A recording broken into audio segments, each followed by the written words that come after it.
You probably don't give much thought to a simple screw, right? But think about this. What happens when new tariffs suddenly make those tiny but absolutely essential components way more expensive? Yeah, it creates this ripple effect. It touches almost everything you might use your car, kitchen appliances, even things like football helmets or your lawnmower. Exactly. And what's really striking, and what we're diving into today, is how these, well, seemingly small parts reveal just how interconnected and maybe fragile our manufacturing world actually is. We're looking at these recent shifts in trade policy specifically, these new tariffs on imported steel and aluminum. And their consequences, they're proven to be unexpectedly broad, especially for manufacturers. Hmm. We've been digging into a Wall Street Journal piece that really lays this out. So our mission today is to get a handle on how these tariffs, particularly when they hit basic parts like screws, are, messing with supply chains. And what that means for prices, potentially, plus all the other challenges cropping up for businesses. Right. And the scale here is, well, it's pretty massive. We're talking about roughly $178 billion worth of imported steel and aluminum products.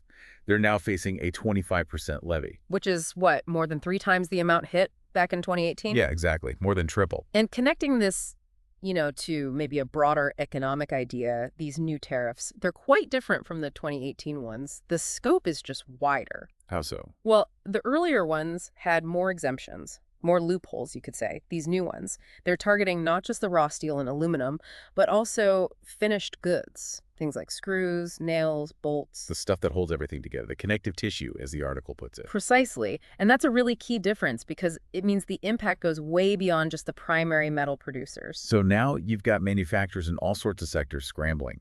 They need to find U.S. sources for these basic but totally critical components. Right.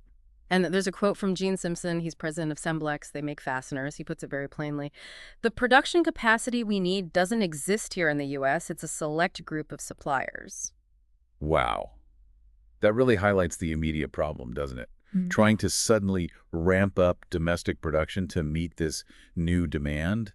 Is that even realistic in the short term, based on what he's saying? Well, that's the million-dollar question, isn't it? It points to the real difficulties in trying to reshore manufacturing quickly, even if you have some domestic suppliers. Yeah. Scaling up takes serious investment. You need equipment, you need trained workers, you need the raw materials themselves.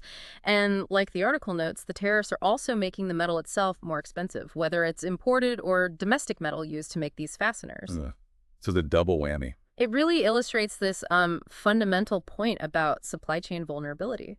If you rely too heavily on just one source, even for something that seems minor like a screw, a policy change can cause huge disruption, systemic risk, basically. Absolutely. And the costs alone are, well, they're quite something. Think about steel screws coming from China. Mm-hmm. They're now facing a combined tariff hit of 70%.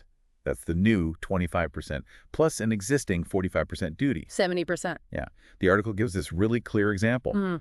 A screw that used to cost an importer 10 cents now costs 17 cents. Wow, that's a 70% jump on just one tiny screw. Imagine that multiplied by millions or billions of screws. Exactly. It adds up incredibly fast for manufacturers. And it's interesting to see how different companies are reacting, trying to adapt. There's Rob Crowder at Great Products. They make appliance parts. He actually shifted his screw buying to Taiwan after the 2018 China tariffs. Okay, so he adapted once already. Right. But now he's thinking about making more screws in-house and, again, looking for domestic suppliers. But he also points out this long-standing issue. Good to hear. That for smaller orders, U.S. screw makers have often found it hard to compete on price with suppliers in Asia. It just shows how deeply embedded those global cost structures have become. It really underlines how tricky it is to just, flip a switch and undo these global supply chains. Definitely. And then you have Alpha US, an auto parts maker. For them, fasteners are apparently about half their material costs. Half. Wow. Yeah. And a lot of those came from Canada, which used to be exempt, but now faces that 25% tariff. Okay. So Chick Dardus from Alpha US, he figures it'll take maybe 6 months just to find suitable U.S. suppliers. And it's not just about price for him. Right. Quality is huge in auto. Exactly. He stresses the really tough quality standards their customers demand.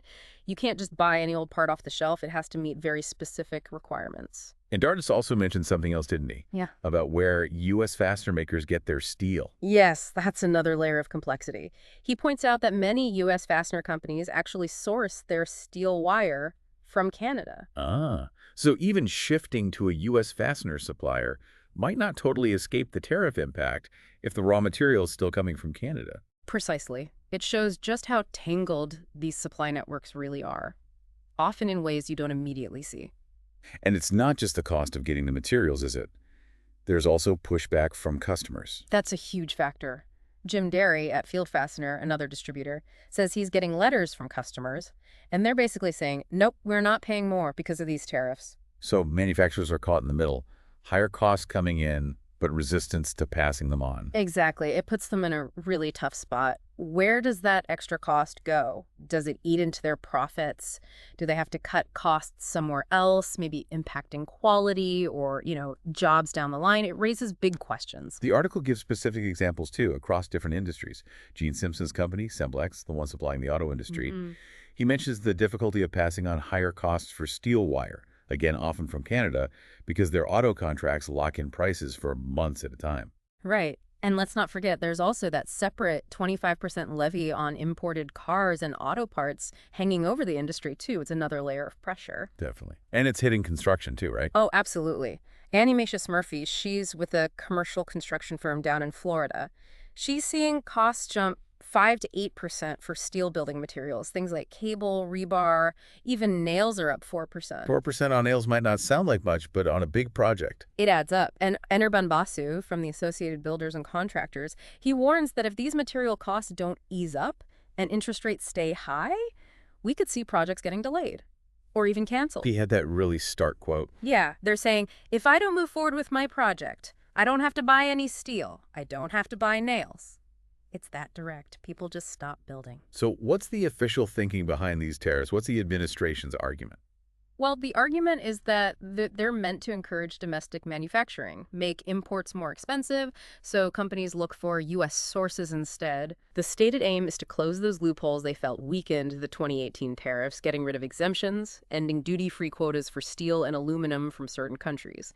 They've also stopped the process where companies could ask for specific product exemptions if they couldn't find it domestically.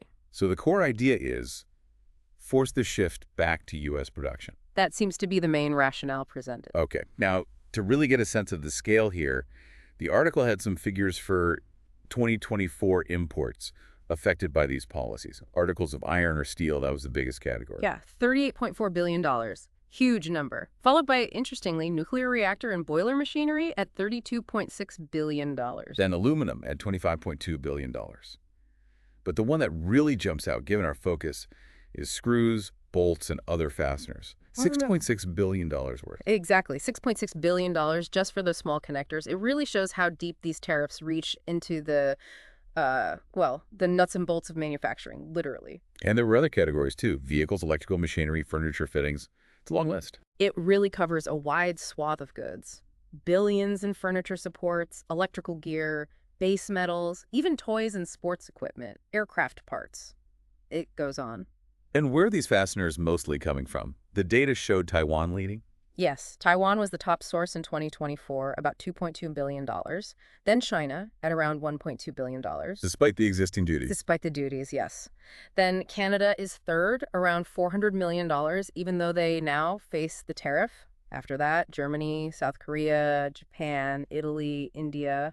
It's a global mix. So you can see how disrupting imports from those places could really shake things up. Absolutely. It forces manufacturers to rethink relationships built up over years, decades even. Okay, so as we wrap this deep dive up, what are the main things we should take away from all this? I think the biggest thing is just how surprisingly far-reaching these tariffs are. They're not just about big sheets of steel. They go right down to essential bits like screws, and that's causing real headaches for manufacturers. Yeah, this scramble for domestic suppliers that might not exist at scale, the rising costs, the customer pushback. Exactly. And the ripple effects hitting different industries, automotive, construction. It's all interconnected. And that $178 billion figure for total affected imports. It just hammers home that this isn't some minor tweak. It's a significant shift with potentially big economic consequences for a whole lot of everyday products. It really is. Which brings us maybe to a final thought for you, the listener, to chew on. Think about all the hidden costs potentially embedded in the things you use every day. Mm-hmm. How can these global trade policies, even ones focused on something as small as a screw, have such widespread and often unforeseen effects? What other tiny, seemingly insignificant components out there might be vulnerable to the next shift in global trade winds? It really makes you appreciate the complexity of it all, doesn't it? How everything is linked in ways we don't always see.